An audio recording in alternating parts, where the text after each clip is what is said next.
So that's the goal, actually. We want, it's been a long time since we've been all together in a room. It's nice to meet people in person.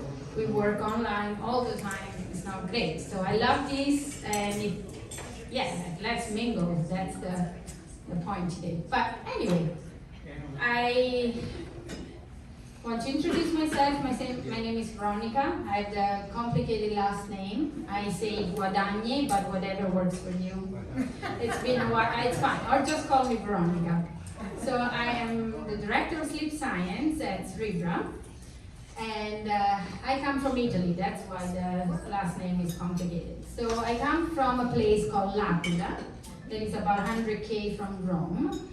And it's a nice place, but we had a big earthquake in 2009, and I was finishing my master. It was pretty hard to, we studied intense and things like that. So I decided to move away, and my options were Canada or Australia and other things. But I'm an outdoorsy person. I love the mountains, so I said.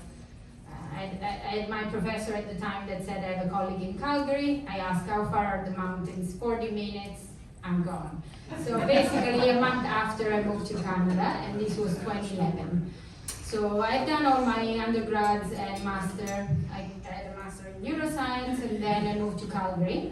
And then I've done my PhD. Background is cognitive neuroscience, so lots about how the brain works and cognition as well. But then I've done a long postdoc at the Carmen School of Medicine, almost 6 years, and that was kind of a changing point in my life, because in 2017 I got an award, and there was a multi-site mentorship award was called, and I was paired with Dr. Nunes. So I get emotional here, but that's how I started working with him. I learned a lot from him. And that's the only reason why I left academia to join industry and join Cerebra, just because I believed and love this science, and I want to be the one that makes it available to everyone, and I want to help, show you how powerful is science. So he's 85 now. He's not traveling anymore. Almost 85. He's 84.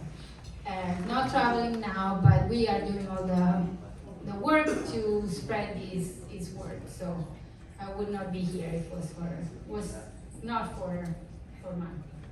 So now I'm director of sleep science at Cerebra, and I live on Vancouver Island. So nice place, and I love my area.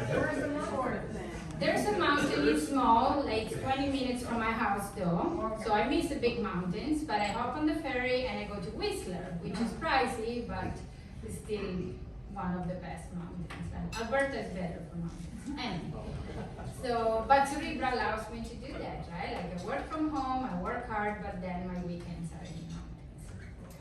So what about Cerebra then? If you're here, probably you know quite a bit about Cerebra.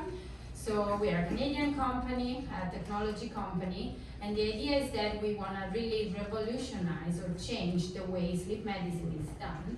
And we think that how we can achieve that is through ORP, odds ratio product. And we have lots of offerings, lots of things, but really our differentiator is ORP. So we can look at the EEG signals in a much more detailed and faster way that gives you so much more information. And then we have different ways of doing it. Recently we have developed an app. So it's a browser-based app where you can, we give you a link, you open the browser, you can drag and drop a file, and 5 to 10 minutes after you get ORP values together with a lot of other things, but you can get ORP easily on your patient. So the goal for today is to show you what you can do with your patients and how you can use ORP to better diagnose or to characterize your patients better, but also titrate medication, look at effectiveness of treatment, and etc. And this is easy, accessible through this app. But also if you have pre-collected data with other system, any system, from Alice to Neoncodem to Natus, anything, as long as it's the EDF standard format, you can score and obtain ORP. So lots of potentials. We can discuss how you want it, when you want it, but the goal is to get ORP in the hands of everyone and really change the way we look at sleep. And then if you are like, oh, I don't know how to collect my data, we also have hardware that we can give it to you for research purposes mainly, if you do research on ORP. So depends on what's your need. What is your need? We have a bit of everything. But today, the star and the biggest point today is to talk about the odds ratio product, and ORP is easier. And again, I already gave you my history with Monty. And so a little bit of what are we going to talk about. First, I'm going to ask you questions, but it's not a quiz. So no judgment there. If you say, I've never heard of it, it's fine. We would love to, all of you say, we know a lot, but the goal is that at the end of all of this, you know more. And so then my job is to give you a little bit of a highlight of how do we get this ORP, and we want to be transparent. So I'll try to be simple and explain to you exactly how it works. We heard the rumor that some people say that it's a bit hard to understand. So we're trying to do the best job that we can to really show you that it's not that hard. It's simple, it's validated, and it's easily accessible.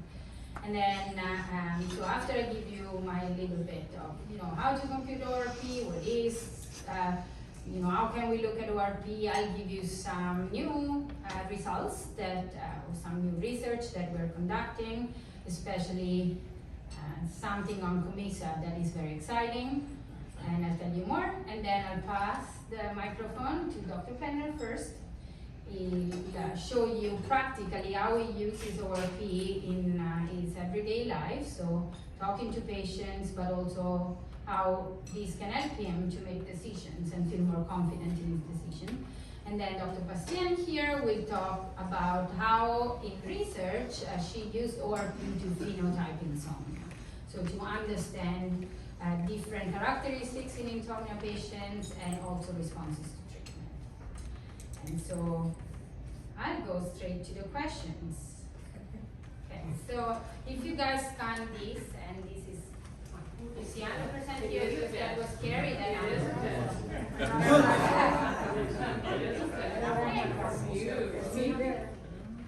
No, I don't want that.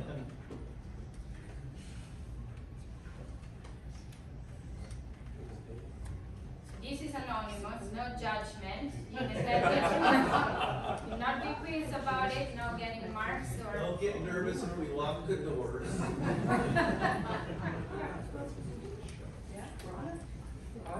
Okay.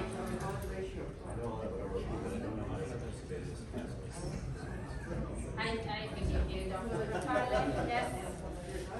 Showed high knowledge of ORP. You've already been tested. Thank you. Odds ratio by itself or odds ratio of product?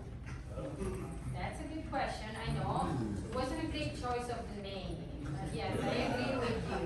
But yeah, we're not talking statistics tonight. That's for another time. So it's odds ratio product, or short for ORP.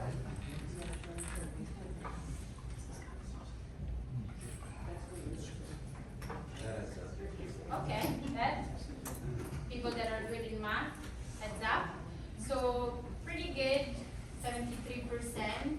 I want to work on the low, the 27% people, and I hope that at the end of this, everyone would say yes, 1700. So now next question is like, how would you describe your understanding of work? Is it worse than four? And you can say, very hard. So easy. Wow.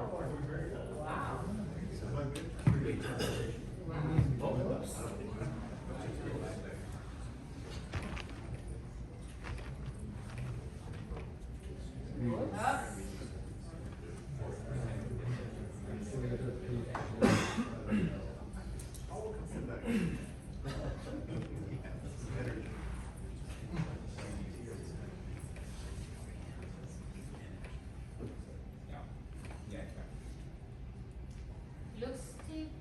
not stable. We're not done. Not yet. Stable. Jumps all over. People are all changing their. Can you Now we are like, Can you change this? Edit response.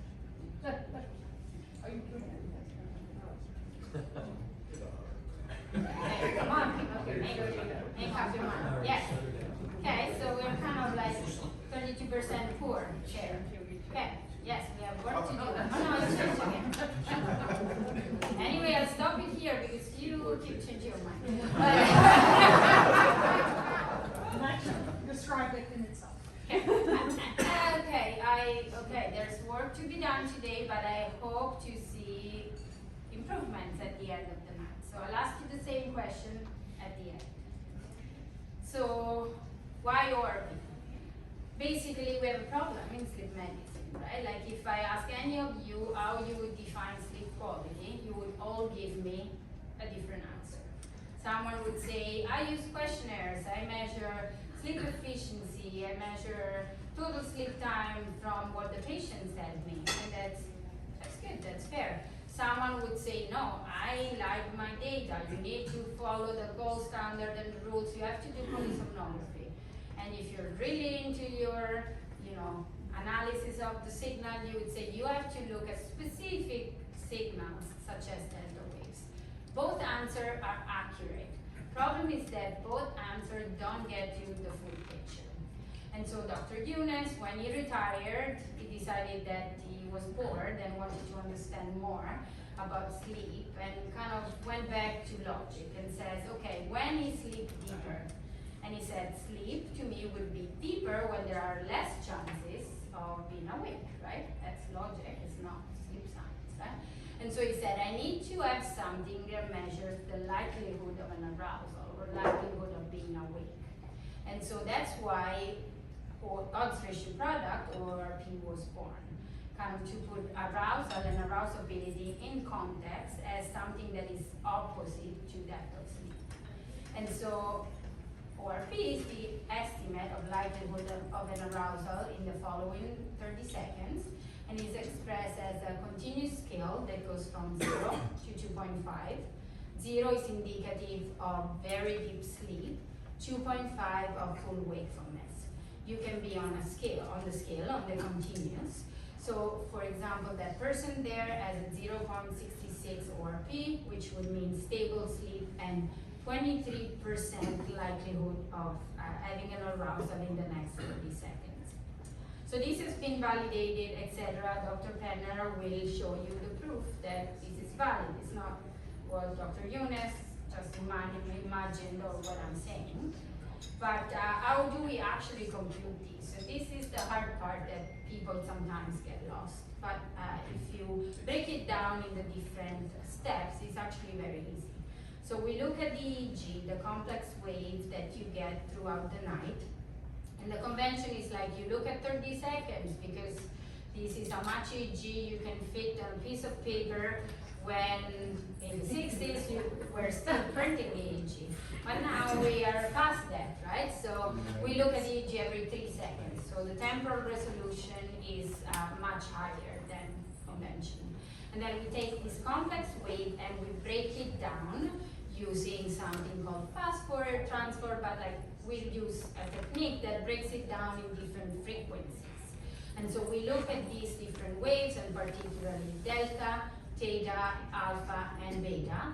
But then we look at the amplitude. So how big are these waves in each of these frequency bands? And we look at the relationship between them. So we say, how big is delta compared to theta and alpha and beta? So we get, at the end of this evaluation, a code that is a unique number that we compare to our validation set and previous collected data. So if you see here an example, so this is my 3 seconds EEG snippets. I look at it and evaluate the signal in this. And I decompose it, I look at delta, theta, alpha, and beta. What is the power? So how big these waves are. Delta is quite high, theta is middle, alpha is almost none, beta is null. And so I assign a code that goes from 0 to 9, it's just a rank, has no meaning, it's just a label. So I'm like delta, I give it an 8. Theta, I give it a 4. Alpha, I give it a 1. Beta, I give it a 0. So I end up with this code, 8410, that again is just a label. It doesn't mean anything, but it reflects the visual properties of that 3-second EEG snippets. So then I take that and I compare it to the validation data, so this data set that I already have, and I say, how many times this snippet of EEG that is called 8410 and has these visual properties, how many times this EEG has been called awake or asleep in my validation data. So in this example, I have the lady on the right saying, this EEG for me is awake. So 6 out of 10 times she calls it awake. The other lady on the left said, no, this is asleep. So 4 out of 10 times that is asleep. So we take the one that says it's awake, so we take 60% chances of being awake, and we divide it by a constant, that is 40. This 40 constant is always the same constant, and we can talk more about why we chose 40, but it's something that never changes. And so our probability of being awake divided by this constant give us our continuous scale. So for example, in this case, 1.5 ORP. So there are many ways that we can express ORP, but the most powerful one is how much time does a person spend during the total recording time at each level of the scale. So the one depicted here is a healthy subject. So if you have a nice night of sleep, you have no sleep problem, you would hope your ORP architecture, that's how we call it, looks like this. So I want to point your attention to the first arrow and the first 2 bars. You want to have lots of time spent in very deep sleep and deep sleep. But on the other hand, you also want enough time spent in full wakefulness, because this is important for sleep pressure. You don't want to spend too much time in full wake or too little time. So if you keep this in mind, this is the healthy sleeper, balanced amount of time. Now I show you this. So these are 3 patients. The first one is someone that is healthy, as I just described. The one in the middle, though, we can already describe or kind of recognize the fact that doesn't spend enough time in the first and second bar. So there's something there, something that is impeding this patient to go into deep sleep. And that something can be apneas, for example, but also GI problems or itchiness, but something that disrupts sleep. The third patient there is completely opposite, right? So lots of time spent in deep sleep. This is something that you would see when you go to the hospital, stay up all night, then go home, have a good night of sleep. Your body needs to recover. So you would have rebound effects, you would have lots of time spent in deep sleep. So if you're sleep deprived, generally, this is your profile, and also if you have circadian disorder, this is what we would see, like lots of time spent in deep sleep, a shift to the left. So if you kind of remember these 3 patients, I'll show you what traditional RNK would tell you when looking at the exact 3 patients, the same patients. So you look at the top row and you say, there's enough entry, they even have REM, these patients are healthy, right? So you would look at them and send them home and say, nothing wrong with you. But then if you look at ORP, I just told you, like the patient in the middle likely has OSA. The third patient has, maybe a circadian disorder, but you had missed that when you were looking at RNK. You had sent them home. So this is to say that ORP gives you such a better and more detailed way of looking at someone's sleep that can give you so much more details about someone's pathology or sleep in general, and can depict several things about their sleep. So we've been using it in different ways just to characterize patients, but we have been really focusing in the last couple of years in how do you use it in clinical practice. So that's why we're here. Dr. Penners will show you practically what he does with his patients, right? Because you can say, oh, you're telling me all this research, but what do I do with it, right? And so this is my question now for you. Have you ever considered using ORP to better characterize your patients or participants? You can say no, but maybe when you live here, you'll say yes. That's my goal. If you don't, doesn't matter, same amount of drinks. Nobody believes that.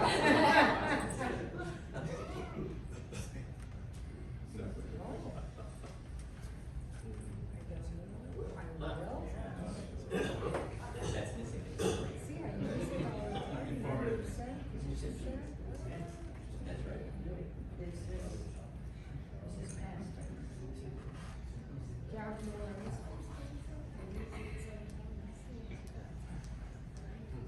So I'm happy that I will, so this is wishful thinking, right? Means that I hope something sticks tonight, then we can talk more.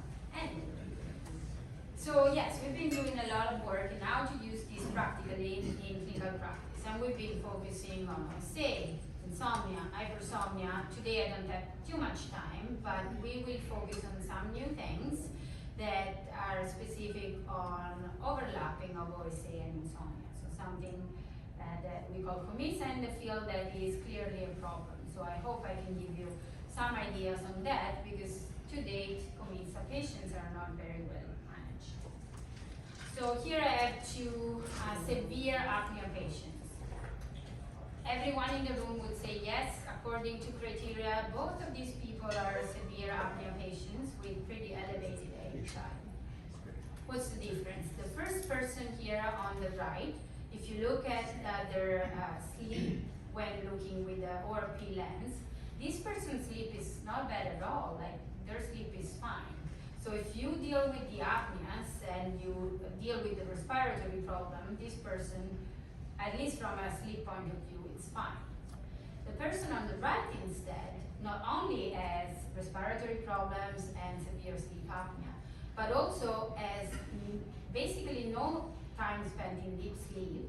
And if you look at the last part of this bar here, it's super high. So this is indicative of hyperarousal. So this is a severe OSA patient that clearly doesn't spend any time in deep sleep, but also has a hyperarousal features. So if you would ask this patient, how is your sleep quality? Do you fall asleep easily? Do you wake up during the night? Do you wake up early? I can bet that this person would say, basically, I have insomnia, right? So ORP can detect features of hyperarousal that can help you identify individuals with potential COMISA. So what happens with CPAP? Because that's the big problem, right? Like you have criteria, you put these people on CPAP, but adherence is low. We all know that there's problems with adherence. And so Dr. Yunus put all the diagnostic variables taken from a sleep study, ran a model, a statistical model that is data-driven, and the question was like, tell me what are the parameters that would best predict adherence at 12 months. And so what came out of this model is that individuals with high ORP non-REM, so very, very light sleep, and also individuals with IHI and that desaturate a lot, so low saturation, those were the ones that at 12 months were the one most adherent to CPAP. And if you want to think why, the interpretation is that these people's sleep was pretty bad, and they could feel the benefits of CPAP, right? Like not only you had fixed their respiratory problems, but also they felt better, so they're like, yeah, I'm gonna use this because I'm feeling better. But this model wasn't complete, like there were people falling all over, right? There were people that would say, no, I'll never put CPAP on, or like, I use it a bit and that doesn't work for me. And so we had to kind of like ask questions of why these people would not, why this model was giving us all the full picture. And so we thought of COMISA.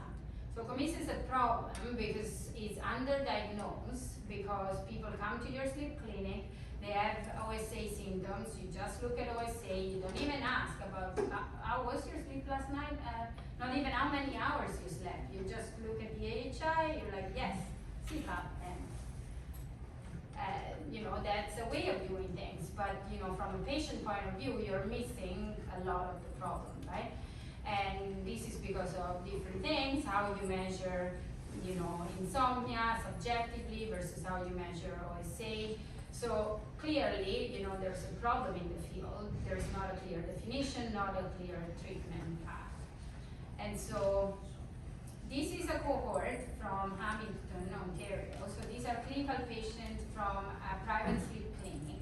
These patients were there because they only said, oh, I have apneas, right? So they went there and got screened for sleep apnea. And then we analyzed the data with ORP and saw that 48.1%, so almost half of them, had features of hyperarousal and possible commissa. That was completely missed. Nobody asked them any questions. But if you use ORP, the EEG tells you that there's something else going on. And then if you put them on CPAP during a diagnostic night on the left and titration night on the right, you see that there are some people, like the ones that were in the middle before, that had no time in deep sleep here and you know, not that much awake time. When you put them on CPAP, they improve. Like CPAP works also in their deep sleep, right? They have more deep sleep. This patient improves, but what about this patient? So no time in deep sleep, lots of hyperarousal. I put them on a CPAP, AutoPAP, what happens? Deep sleep improves a bit, but hyperarousal decreases a little bit. In this case was about a 20% decrease, but it wasn't resolved. So these people are not fully treated, and we're missing it, and we're not doing anything about that. And so this is not just, you know, it's not Hamilton that did something wrong. Like this happens in different cohorts, right? This was a different cohort with sleep studies done in a split night. So they did the first part of the night diagnostic, then was split, and then they measured the same thing. And as soon as you put them on CPAP, the first two really improved. They have deep sleep, but the third type of patients, that hyperarousal doesn't go away. So we started thinking, maybe we should look at these patients. These patients have been shown to be at risk of cardiovascular disease later on. They have lower quality of life. This was based on the sleep health study, so 5,000 people, we've seen this.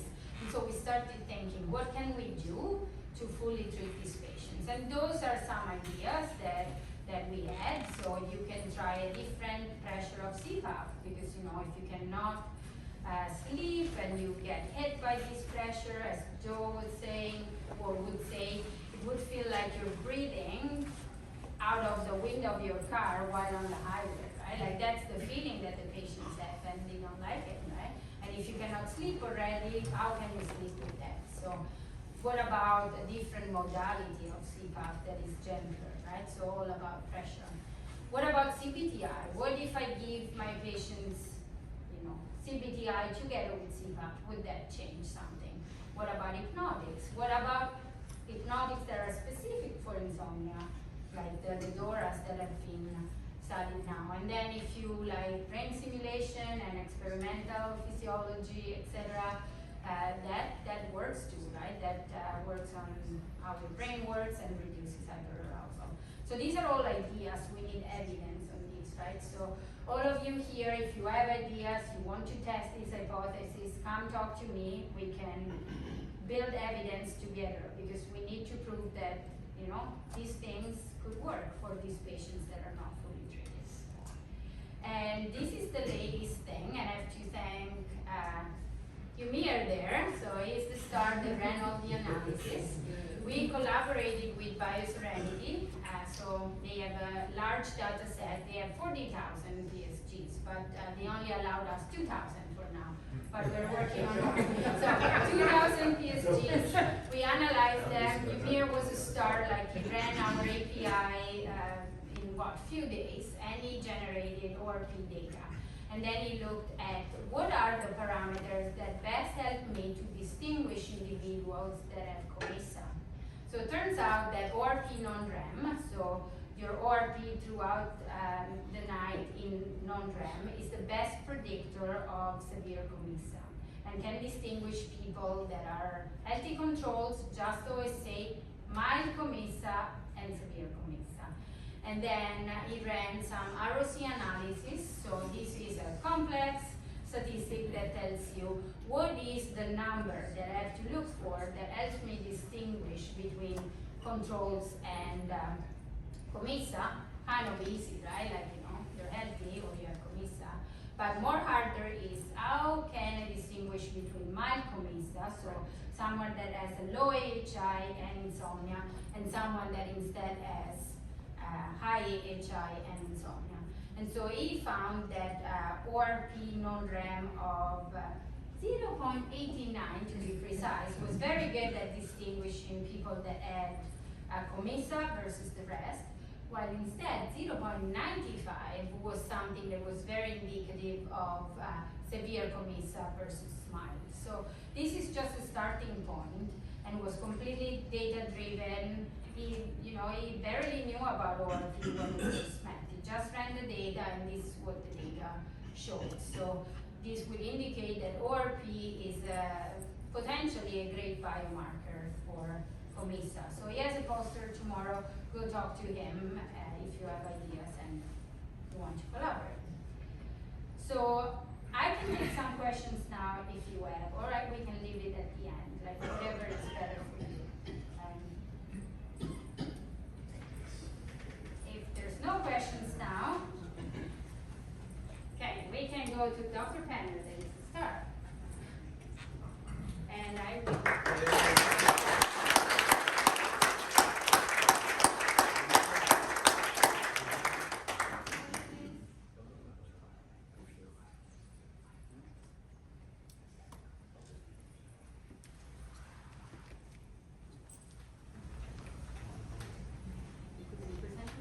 Sure. Yeah. Okay. All right, and this works? This works? Yes. Okay. Good evening, I'm Charles Penner. I'm a pulmonologist and intensivist by training, but I'm mostly now a senior health administrator in the province of Manitoba. I've done a lot of different things, and one of the different things I've done is I got co-opted by Maggie. Back in 2015, I was, Earl Gardner was the initiator of Cerebra. And he said, Charles, because we know each other fairly well, he says, come and meet Maggie and let him explain ORP. I said, really? Okay.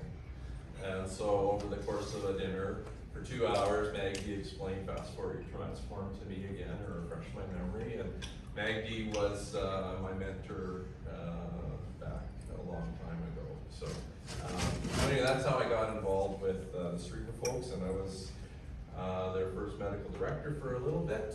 And I'm not a researcher, but I have done some research, and I did a research paper on ORP, and I wanted to show that people with sleep apnea actually improved.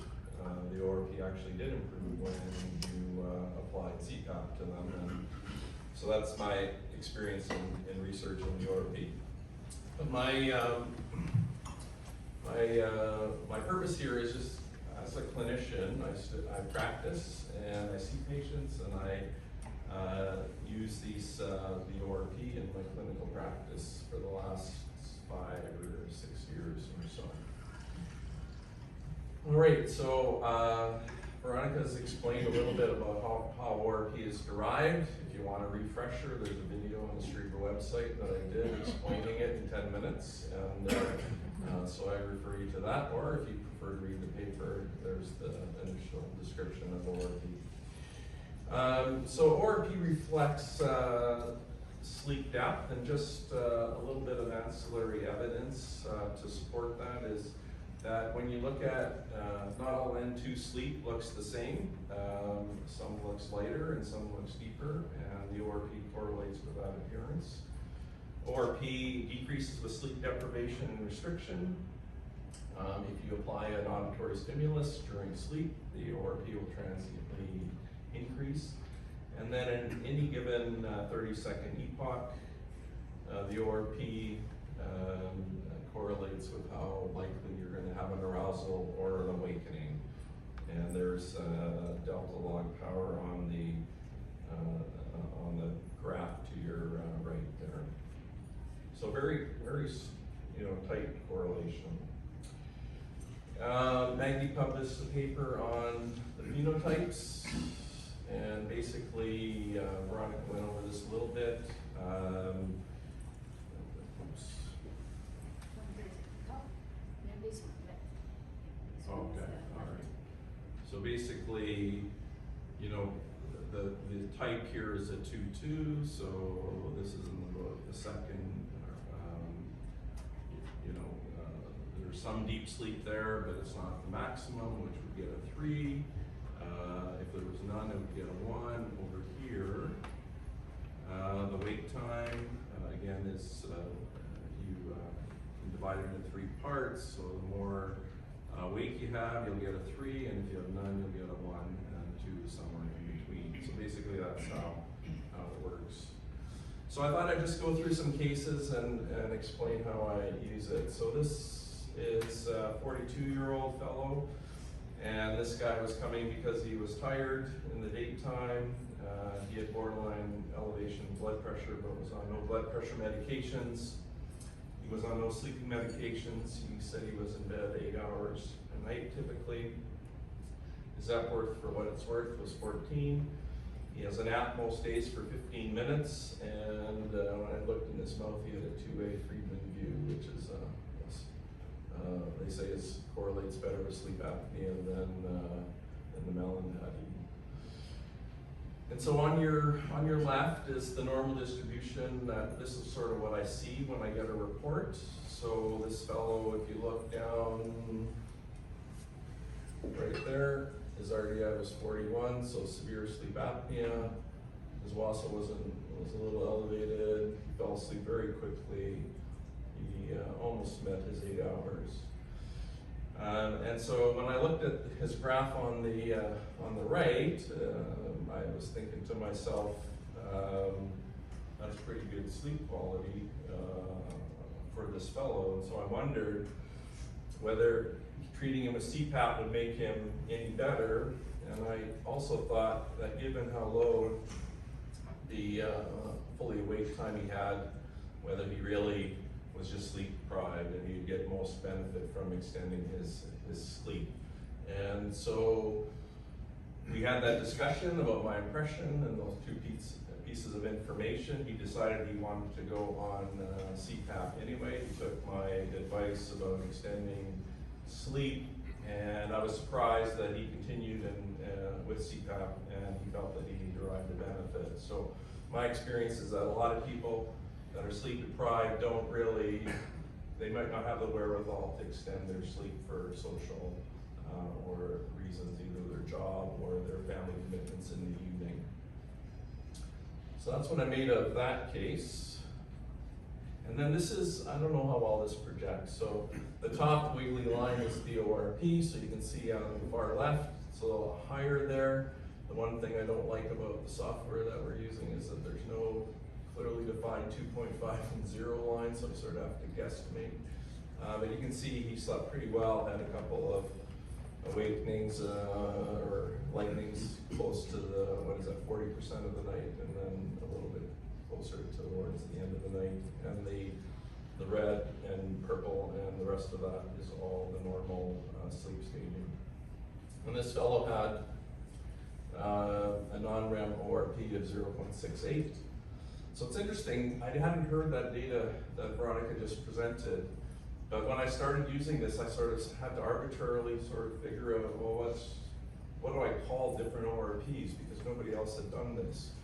And so I after looking at this a little bit, I decided that less than 0.6 was very good sleep, 0.6 to 0.8 is good, 0.8 to 1 is fair, and then over 1 was bad. And I'm glad to see that the data supports my guess. All right. So this is a second case, 73-year-old guy. Excuse me. He said he had long-standing insomnia for decades. I don't think he'd ever had a sleep study or been evaluated before. He said he took 60 minutes to fall asleep. He was on melatonin, 10 milligrams every night. He spent a long time in bed, and I thought, well, there's one place we can start. He was awake in the middle of the night. He gets up to go to the other room and does something for a while. And he is able to nap in the daytime for 20 to 30 minutes. And he snored most nights, but his bed partner didn't report any apneas, and his Epworth was about 11. So this is what he looked like. So first of all, I was surprised that for the amount of time that he slept, which was 2 hours and 51 minutes, that his RDI was 53. And so I thought, is that true? So I went carefully through the study and looked, and yeah, whenever he was sleeping, he was obstructing fairly vigorously. And this is what he looked like. And so my impression of that was that this guy's going to really have a hard time with CPAP, and that's not the place to start, that we should do CBTI with this fellow, or maybe even consider a sedative medication before we consider that. But no, he wanted, patients have their own ideas about what they want, and he wanted to do CPAP, and he really struggled, and he didn't continue. And then we went on to do CBTI as the next step. So anyway, this sort of, I was surprised that this is an extreme example of someone that sleeps badly. And then that was his ORP on the top line there. You can see that he fell asleep for a bit, and then he was awake for a very long time, and then had very, very light sleep near the end of the night.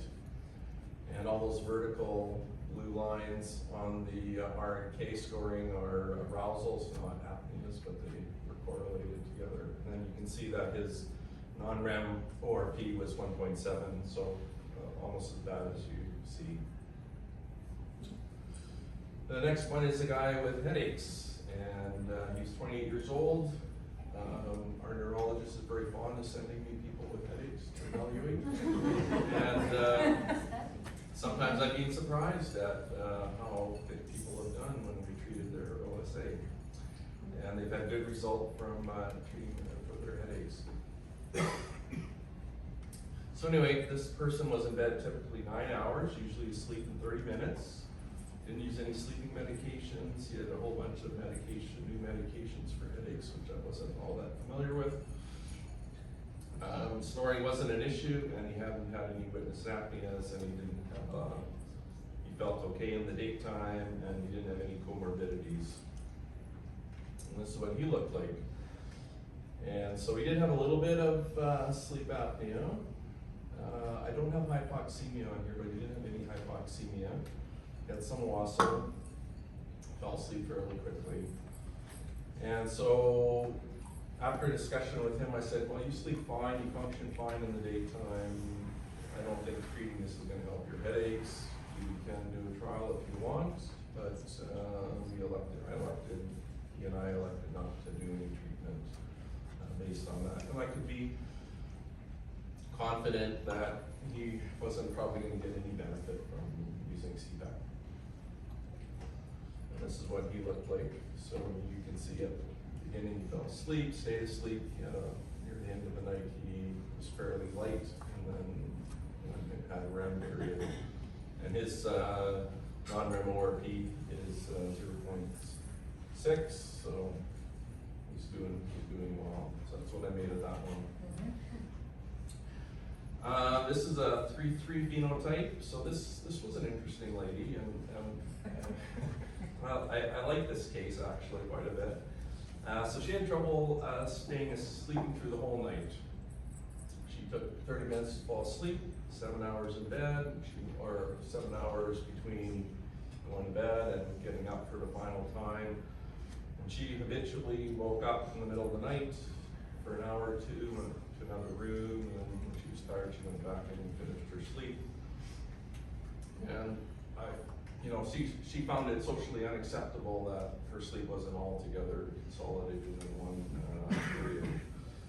But she didn't have any daytime symptoms. Her ESS was 6, or Epworth was 6. She didn't nap. She functioned completely fine. This is what she looked like. So no sleep apnea. Didn't sleep very long, about 5 hours. Had a lot of wassail. And this night she took 52 minutes to fall asleep, but she was wearing all this device. But If you look at the ORP spectrum, you know, she had quite a bit of good deep sleep, very little in the transition zone, and then a lot here. My interpretation of that was she's a short sleeper. She sleeps well, and she probably only needs that amount of sleep. I was confident that she was a good sleeper, other than she slept for a short period of time.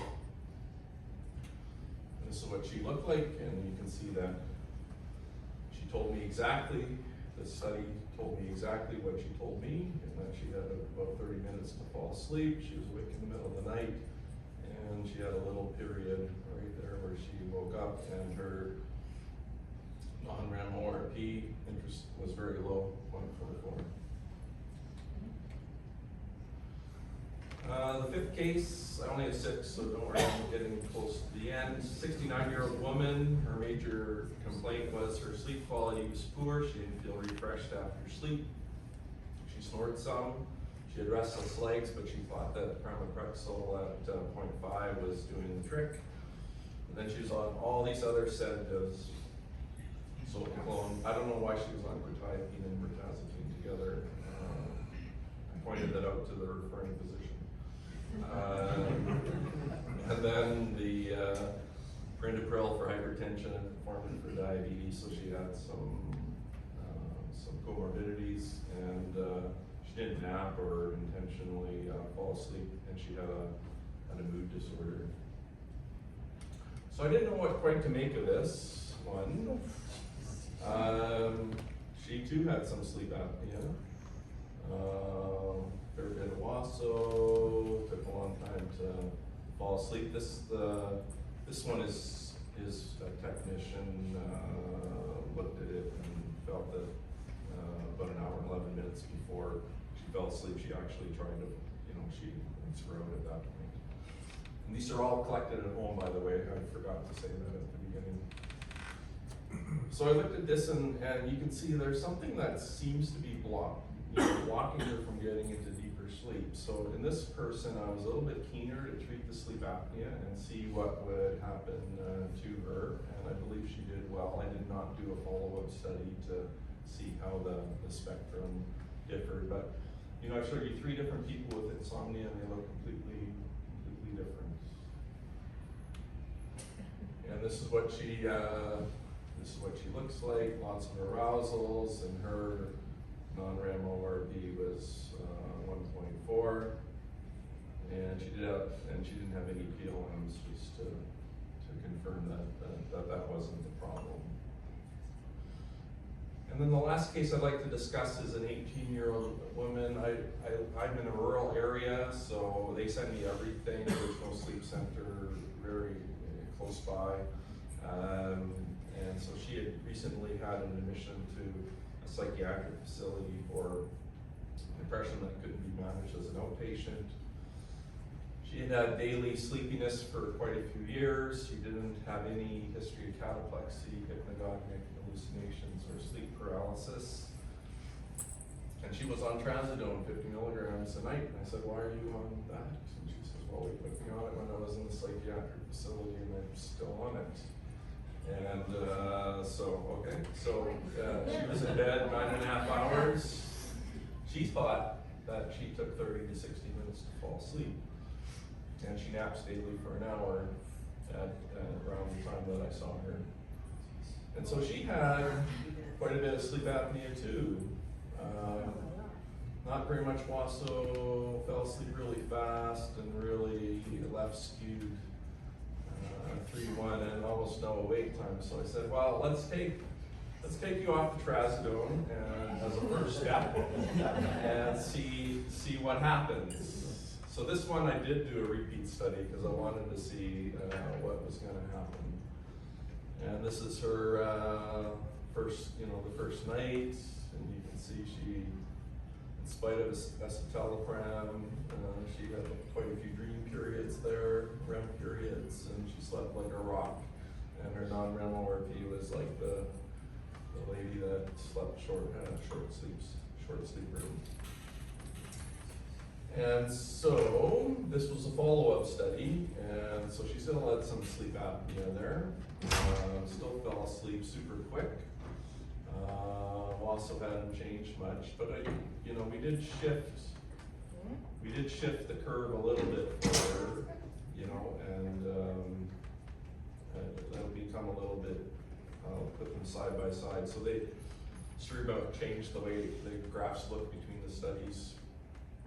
But this was her first one, and then this was her second. So deep sleep had decreased quite a bit, and this still was pretty low. And so we talked about whether she would want to go on CPAP or not, and she elected at that point let's just see how things go, because she was functioning fairly well in the day, and there was no hypoxemia there.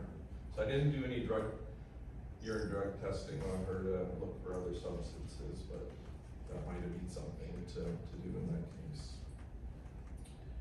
And then her non-REM ORP that increased from 0.4 to 0.7.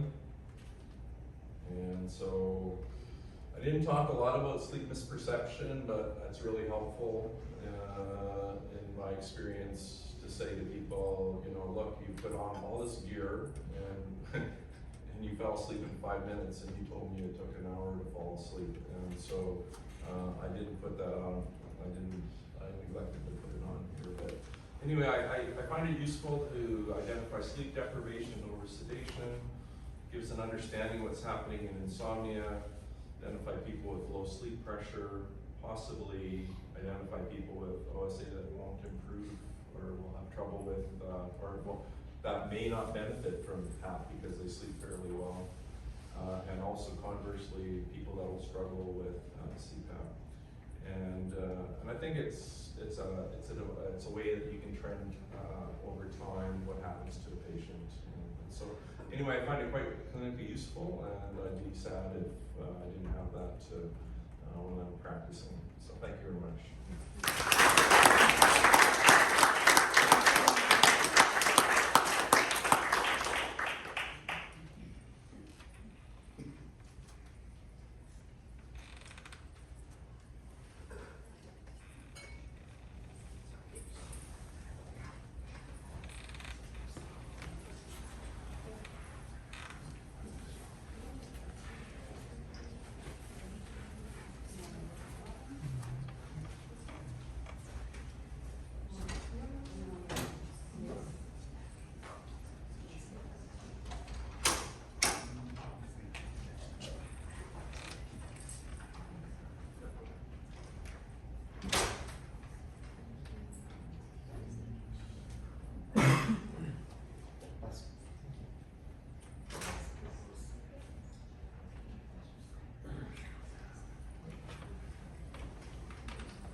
second part, and then change the display. Yeah, we cannot see the, here. Switch. Okay, sorry. Okay, go in the middle and see display settings and. can change the view. We cannot see it from here.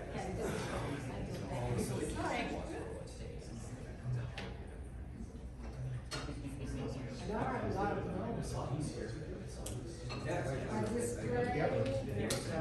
But now you have to Swap one? swap. Yeah. Oh, yes? Yeah.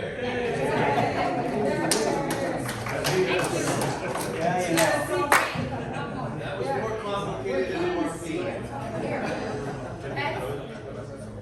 See you later. Okay, thank you, Veronica. Thank you, Dr. Penner, for this talk. You know, case reports are always very, very interesting. I'm not a clinician, I'm a researcher, and I'm Céline Bastien. I'm from the University Laval in Quebec City. So excuse my English sometimes, I might have some little, but that's fine. So I'm here to talk to you about ORP and insomnia. Of course, it's all about ORP, isn't it? Yep. Yeah, okay, so I will try to phenotype and predict treatment outcomes with a set of data, my own data that I have, and another set of data, okay? So first, we talked a lot about the insomnia disorder, and I'm not sure if all of you know the criteria about the insomnia disorder. Usually with insomnia, what we do is that we have a subjective, you have interview, you have questionnaires, and those answers from your patient have to correspond to some criteria that we have. And here we have the criteria for the, it's so small, okay. Anyhow, criteria for the insomnia disorder. So first, the patient have to report some sleep difficulties, either falling asleep, staying asleep, or waking up too early during the night. One thing that is really important is that these difficulties also is that you have all the opportunity to sleep that you want. So it means that you're not restricted to a certain amount of time in bed, but you have all that time to sleep. So maybe, like Dr. Penner was pointed out earlier, is that some people go to sleep, but they don't sleep. They stay in bed for 10 hours, but they tell you that they don't sleep, and you can see that they fall asleep in 5 seconds or 5 minutes, so it's really misleading what you have, but still those individuals might correspond to the insomnia disorder. And then you have to have this problem for at least 3 times a week, and it has to last for at least 3 months. Okay, these are the main features of the insomnia disorder. If it's less than 3 months, then you would say it's more acute, or it can be transitional insomnia and so forth. But usually when a patient, I don't know for you, but for me, because I'm in research, these are the type of people I'm looking for. And I have ads that I pass, and people are responding, and sometimes we don't want them to take medication, other times we want them to suffer or presenting symptoms of depression or anxiety and so forth, but most of the time we want to have like a clean set of individuals. So they correspond to the insomnia disorder and nothing else. Of course, when we talk about insomnia, okay, I said at least the time, there's also some individual that present to us, and we suspect that maybe they're suffering from either apnea or commissa, or maybe they have some restless legs, so they're moving their legs all the time, and of course, we're looking for people not taking any medication, so we don't know. So we conduct some PSG, and then we say, okay, this person, no, she's suffering from insomnia, so we exclude those that suffer from apnea or other sleep disorder, but we keep only those that are suffering from insomnia. For me, just having the subjective reports is very important because this is how we say it is insomnia.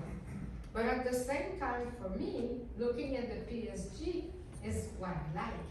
This is what I did my own career on. And when I was doing my PhD, like a long time ago, you know, I was studying the key complex. I don't know if all of you know what the key complex is, but what I was doing is that when the person, I thought the person was falling asleep, and to check if the person was falling asleep, I would take my pen and I would on the wall.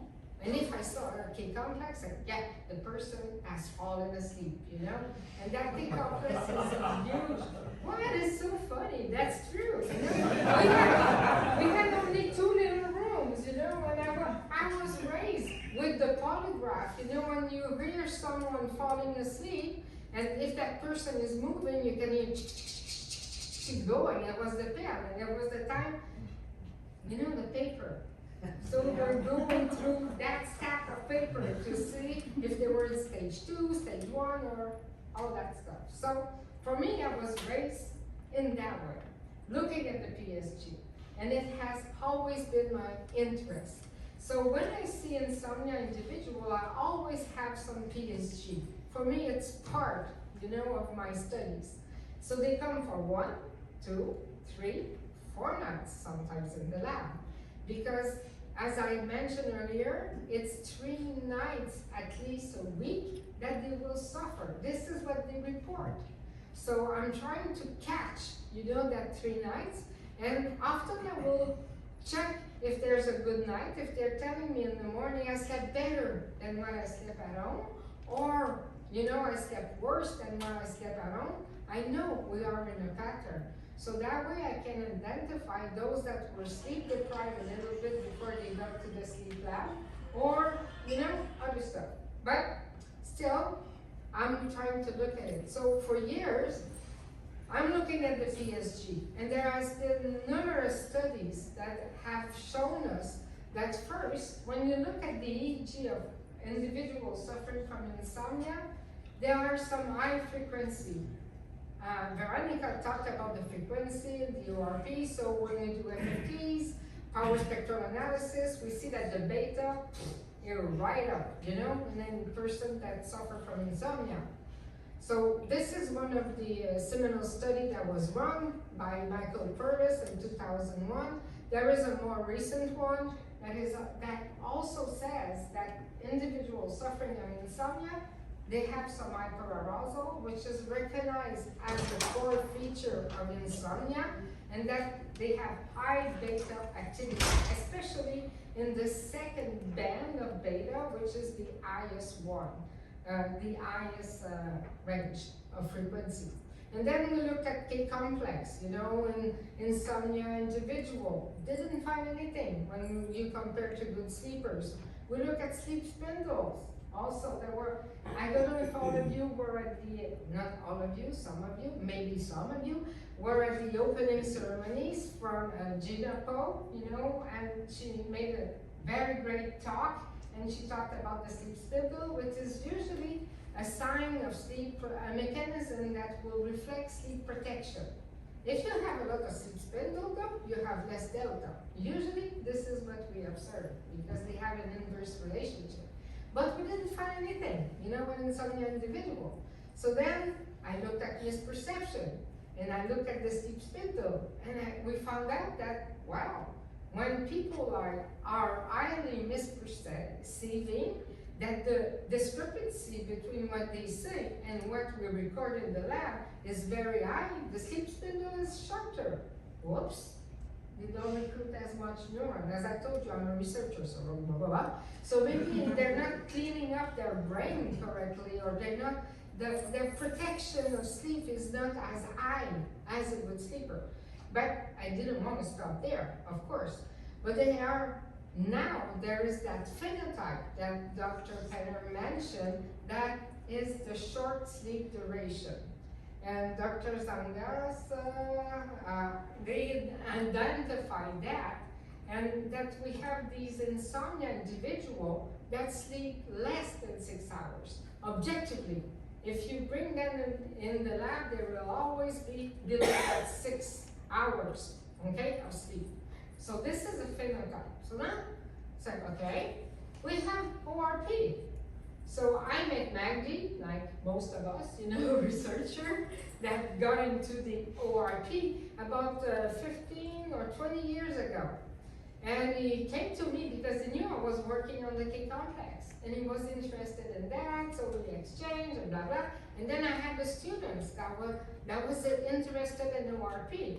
So what the heck is ORP? You know, Magdi, you just talk to me about that. You know, so I started to get acquainted with ORP, and I found that that was what I was looking for a long time. So there are some variables, you know, a series of variables that we can look at to be calculated, and I guess that Veronica presented some of them.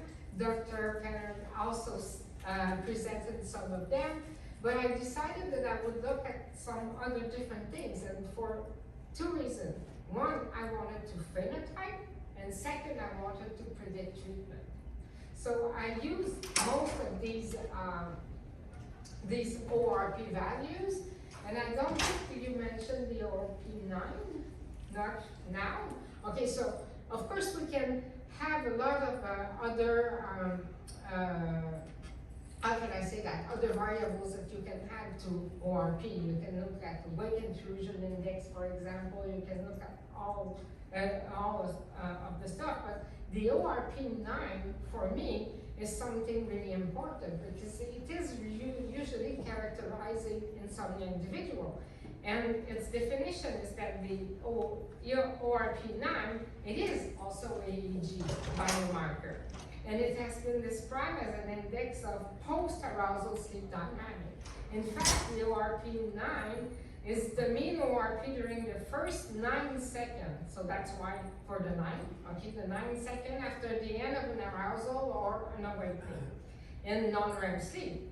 And this, in fact, conceptualizes the depth of sleep achieved immediately following the arousal. So if someone falls asleep very, very slowly after an awakening, that person probably has